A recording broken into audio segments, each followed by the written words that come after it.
Salam sejahtera, anda menonton agenda Awani Asia dan pastinya untuk malam ini istimewa kami bawakan kepada anda khususnya melihat kepada diskusi dan juga perbincangan kerana difahamkan Expo Import Antarabangsa China CIIE yang keempat sedang pun berlangsung di Shanghai pada ketika ini sehinggalah 10 November depan yang mana telah pun berjaya menghimpunkan lebih kurang 3,000 perusahaan daripada 127 buah negara dan juga kawasan dan juga difahamkan 58 buah negara dan juga 3 organisasi pertubuhan di peringkat antarabangsa juga menyertai Expo pada kali ini dan yang menjadi tumpuan juga pada kali ini adalah melihat kepada 80% daripada World Top 500 Companies ataupun syarikat yang ternama di kalangan 500 di peringkat antarabangsa ini dan juga pemimpin yang sebelum ini pernah menyertai edisi yang sama pada sebelum ini turut menyertai CIIE yang keempat itu pada kali ini.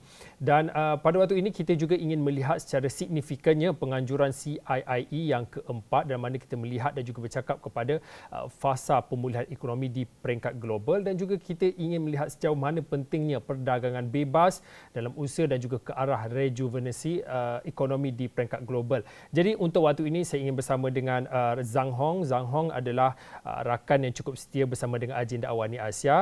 Zhang Hong adalah wartawan kumpulan media Cina CMG dan seorang lagi adalah Dr. Oh Ehsan. Dr. Oh Ehsan adalah fellow kanan Institut Hal Ehwal Antarabangsa Singapura.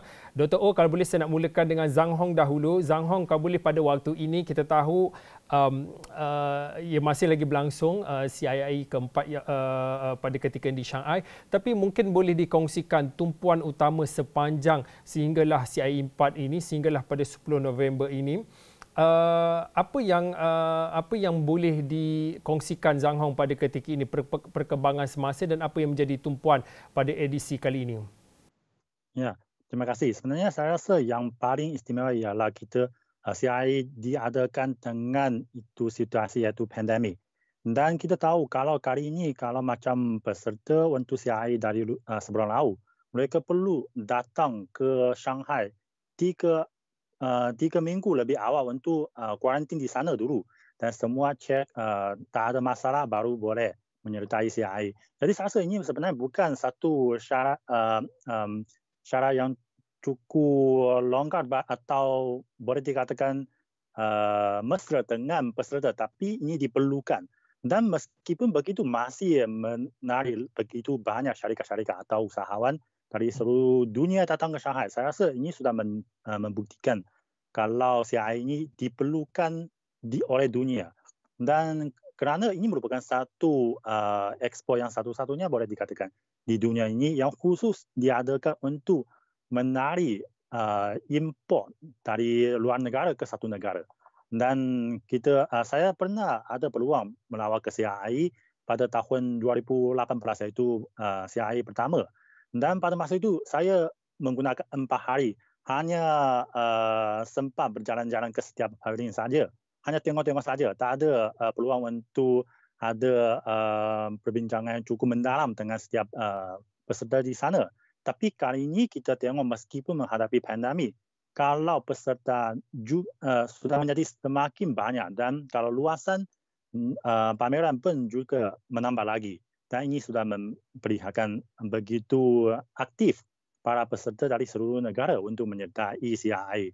Dan saya rasa CIIE ini memang sebenarnya bukan kebajikan yang disediakan oleh kerajaan China untuk menyediakan peluang sahaja kepada kerajaan atau syarikat-syarikat dari luar negara. Mesti ada manfaat bagi China, iaitu untuk memenuhi itu keperluan rakyat China untuk menikmati kehidupan yang lebih berkualiti.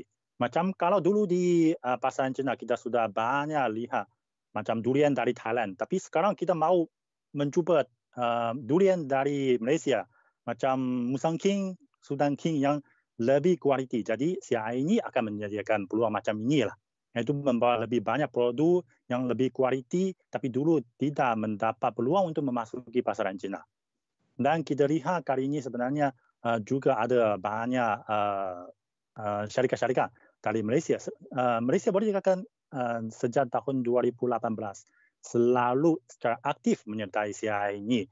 Dan kalau hingga sekarang penganjur dari rombongan Malaysia selalu merupakan gabungan Dewan Perniagaan dan Perindustrian Cina Malaysia dan ACCIM.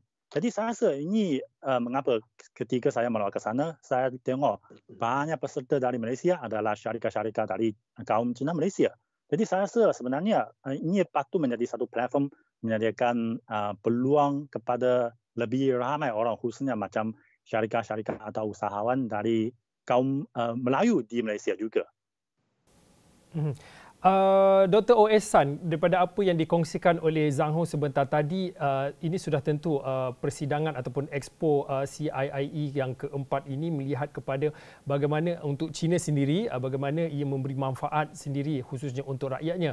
Tetapi untuk waktu ini, Dr. O.S. San, kalau diikutkan, ini bukan kali pertama untuk Malaysia bersama Matret bersama lagi kontingen 7 firma daripada Malaysia yang turut menyertai CIIE keempat secara atas talian pada kali ini, mungkin boleh dikongsikan. Kita tadi bercakap, tadi Zhang Hong bercakap tentang ini adalah platform yang strategik untuk bukan sahaja China tetapi melihat kepada semua negara dan juga kawasan yang terlibat sama dalam edisi pada kali ini.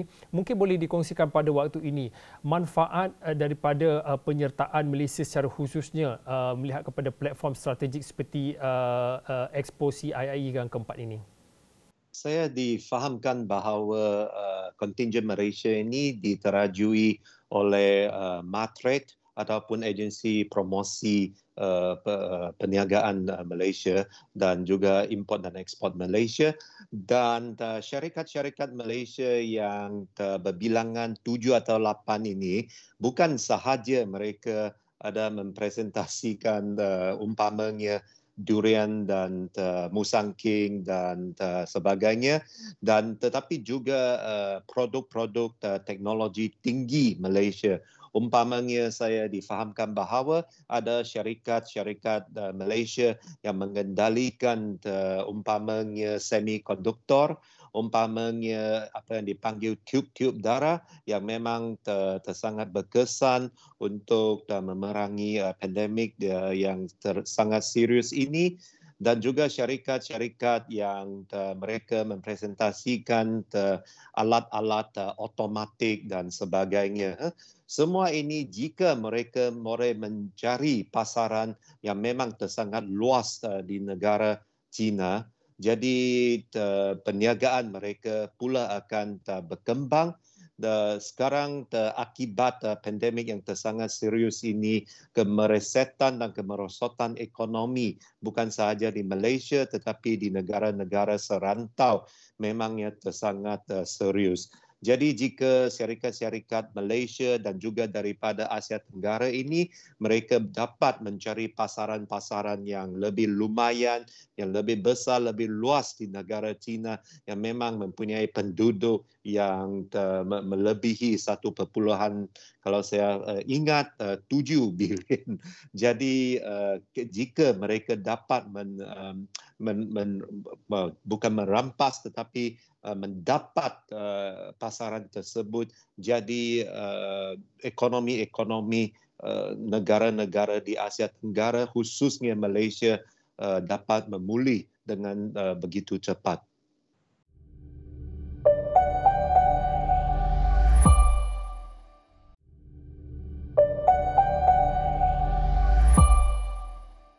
Zhang Hong, mungkin boleh dikongsikan pada waktu ini, selain pada kita melihat kepada Expo CIIE yang keempat ini, kalau dilihat di China secara khususnya untuk tahun ini saja, pelbagai persidangan, pelbagai expo yang melihat kepada trade ataupun perdagangan.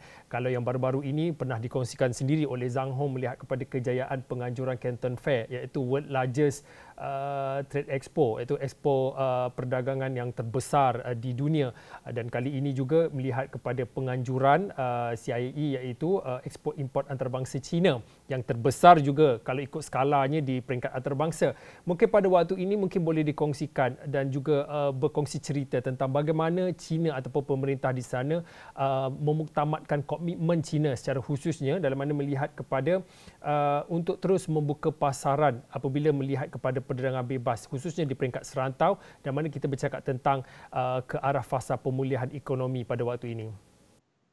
Ya, memanglah kalau kita lihat sebenarnya Presiden Xi sudah 4 kali menyampaikan ucap pertama dalam perasmian CIIE, dan setiap kali kalau menjadi tema utama adalah keterbukaan dan kerjasama. Saya rasa inilah sudah memperlihatkan China sudah politik akan mematuhi janji yang diberikan pada 30 tahun yang lalu ketika menganggotai WTO, iaitu kita akan membuka pintu kepada seluruh dunia. Dan khususnya pada masa ini saya rasa menghadapi pandemik dan satu lagi iaitu krisis rantaian pergaulan global. Kita lihat kalau pada masa ini sebenarnya seluruh negara, seluruh dunia, khususnya bagi negara-negara membangun, mereka yang diperlukan adalah kerjasama perdagangan supaya boleh saling menyokong untuk mengatasi kesukaran pada masa ini. Tapi kalau menghadapi situasi ini, masih mengadakan berbagai trend macam perlindungan perdagangan, ini mungkin bagi berbagai entiti ekonomi besar ini tak ada masalah. Tapi bagi kalau melihat kepada seluruh dunia, bagi negara-negara membangun, ini akan menjadi satu impak yang cukup besar. Kerana kalau bagi kebanyakan negara-negara membangun, mereka hanya merupakan sebahagian dari rantaian pergaulan yang sedia ada dulu. Kalau dulu rantaian pergaulan ini beroperasi secara lancar, mereka semuanya boleh mendapat faedah. Tapi kalau sekarang kita lihat ada satu dua negara, mereka mau mengadakan macam rantaian pergaulan yang lebih selama. Sebenarnya ini untuk menjejaskan rantaian pergaulan yang sedia ada dan menumbuhkan satu lagi rantaian pergaulan khusus bermanfaat kepada mereka sahaja. Dan inilah mengapa sekarang China banyak kali menganjurkan macam pameran-pameran ekspor untuk terus menggalakkan perdagangan bebas dan kerjasama multilateral. Dan kebetulan China sekarang pun ada keadaan yang cukup bersesuaian untuk menganjurkan pameran atau ekspor macam ini kerana dengan kawalan wabak yang boleh dikatakan masih berjaya. Dan meskipun sekarang baru hari ini pada tempoh 1-2 minggu ini ada sedikit tercetus skala yang kecil macam setiap hari ada puluhan kes yang baru, tapi masih belum menjadi impak yang cukup besar akan membawa impak kepada operasi ekonomi. Jadi dengan ini kita boleh kongsikan peluang ini, pasaran ini dengan syarikat-syarikat dengan berbagai negara, khususnya negara jiran kami di Asia Tenggara. Dan kalau seperti dulu apa yang dikatakan oleh Dr. Ng, kalau syarikat-syarikat dari Malaysia boleh membahagian sebahagian kecil saja di pasaran di China, saya rasa ini sudah cukup bagi membantu bagi mereka untuk mengatasi kesukaran yang dihadapi mereka ekoran pandemik. Dr. Oh, mungkin boleh kongsi pada ketika ini bagaimana kita bercakap tentang ke arah fasa pemulihan ekonomi, ke arah fasa endemik iaitu hidup bersama dengan COVID-19. Bagaimana perlunya untuk kita melihat pentingnya perdagangan bebas ke arah rejuvenasi ekonomi di peringkat serantau. Saya ingin membawa dan juga merujuk kepada kenyataan Perdana Menteri dalam mana pembentangan Rancangan Malaysia ke-12 iaitu pembentangan bagi pembangunan perancangan bagi tahun 5 tahun ke hadapan yang mana Perdana Menteri ada menyebut tentang perdagangan antarabangsa akan diperkukuhkan juga dalam mana mengenal pasti pasaran dan juga produk baru, menambah baik kecekapan fasiliti perdagangan dan juga meningkat daya saing industri ekspor utama dalam Rancangan Malaysia ke-12 RMK12. Dan kalau boleh saya petikkan juga daripada satu laporan yang mana kalau ikutkan pada tahun 2020 China kekal sebagai destinasi ekspor terbesar Malaysia. Kalau ikutkan daripada kiraan angkanya itu, untuk 9 bulan yang pertama, trade ataupun perdagangan dengan China naik ataupun melonjak kepada 27.4% kepada kalau angka keseluruhannya iaitu 304.1 bilion ringgit. Kalau dari segi import daripada China pula increase ataupun meningkat 35.1% ataupun jumlahnya 167.09 bilion ringgit. Mungkin pada waktu ini mungkin boleh dikongsikan pentingnya perdagangan ditingkatkan dalam mana kita melihat kepada fasa pemulihan, khususnya kalau boleh pada waktu ini kita melihat kepada dua hal sahaja antara Kuala Lumpur dan juga Beijing. Jadi Malaysia ini memang merupakan sebahagian yang tersangat penting dalam rangkaian bekalan dunia dalam umpamanya teknologi tinggi, umpamanya dalam chip komputer ataupun dalam semiconductor yang untuk membolehkan kereta ataupun komputer-komputer untuk semua kegunaan kan. Tetapi negara Malaysia ini dalam tempoh pandemik yang sudah memang sampai sekarang hampir 2 tahun, kebanyakan kilang-kilang telah pun ditutup dan baru sahaja dibuka dalam bulan-bulan kebelakangan ini. Jadi jika Malaysia lagi ditimpa perlindungan perniagaan oleh negara-negara lain, umpamanya chip-chip ataupun semi-konduktor tersebut apabila diekspor akan dilanda dengan tarif-tarif yang sangat tinggi, maka pemulihan ekonomi Malaysia ini memang akan menjadi perlahan-lahan. Jadi dalam kebelakangan ini daya persaingan Malaysia ini juga perlu dipertingkatkan. Dulunya ada negara-negara jiran Asia Tenggara yang mana pembangunan ekonomi mereka didahului oleh Malaysia. Sekarang dalam tahun-tahun kebelakangan ini, mereka pula telah pun mendahului Malaysia dalam pembangunan ekonomi. Jadi daya persaingan Malaysia ini tidak akan dibantu jika negara-negara destinasi peneksportan Malaysia umpamanya China, jika mereka tidak membuka pintu, jadi susah untuk bahan-bahan mentah ataupun bahan-bahan perusahaan kita untuk memasuki pasaran mereka. Jadi ekspor import antarabangsa China ini memang merupakan satu pentas ataupun yang tersangat penting untuk Malaysia untuk mempamerkan bukan sahaja bahan-bahan mentah seperti buah-buahan dan sebagainya, tetapi juga produk-produk kita yang berteknologi tinggi seperti apa yang dikatakan tadi, ada semiconductor, ada pun juga bahan-bahan ataupun alat-alat otomatik. Ya.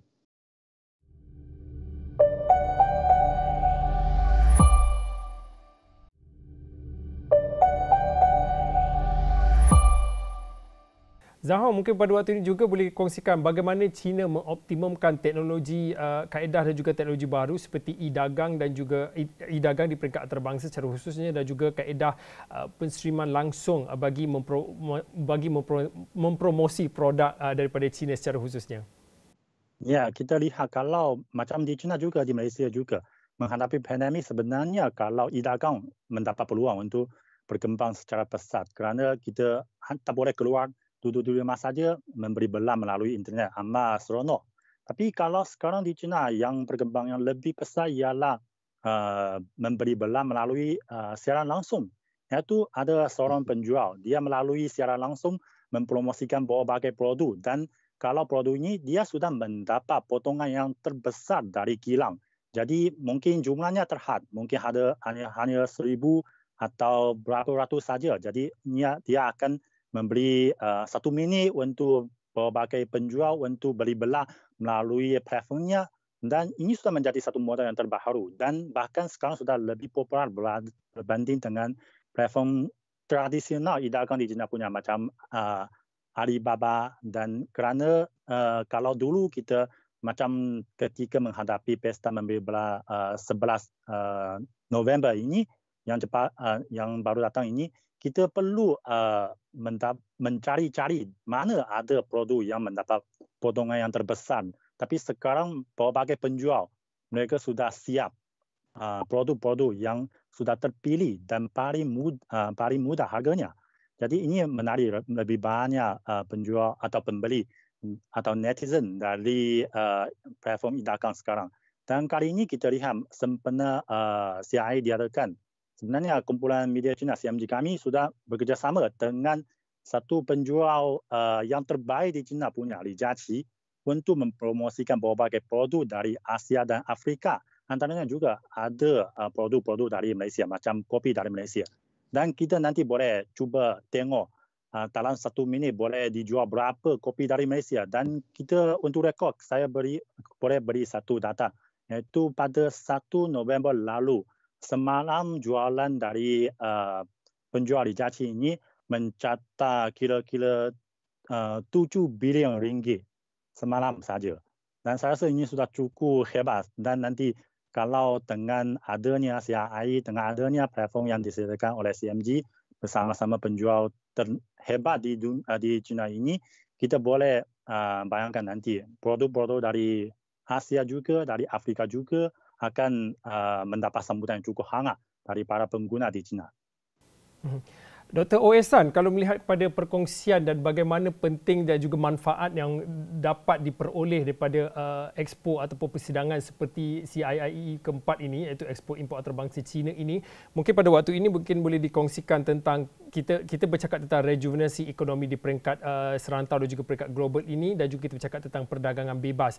Mungkin pada waktu ini mungkin boleh disimpulkan tentang apa peluang dan juga manfaat yang boleh diperoleh secara khususnya dalam mana kita menggerakkan dan juga kita mengembangkan lagi usaha-usaha untuk meningkatkan lagi perdagangan bebas, dan juga apa kerjasama yang boleh dirintis di peringkat antarabangsa dan juga di peringkat serantau ini untuk menggalakkan perdagangan bebas khususnya yang akhirnya nanti akan memberi manfaat kepada negara, Dr. O.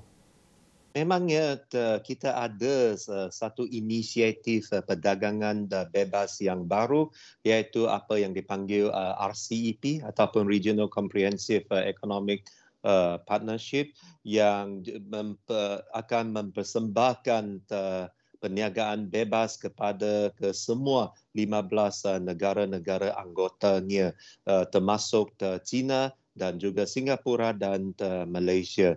Jadi seperti ekspor import antarabangsa China ini, dia mempersembahkan satu pentas di mana mereka dari negara-negara jiran dapat bukan sahaja membincang tentang perniagaan bebas, tetapi perniagaan bebas dalam bahan-bahan mentah dan juga bahan-bahan berteknologi tinggi, dan juga perkhidmatan apa yang boleh diperolehi oleh negara China dalam bidang perkhidmatan juga dari negara-negara serantau seperti Malaysia dan juga Singapura, di mana sektor perkhidmatan umpamanya dalam pembankan juga menjadi sangat penting.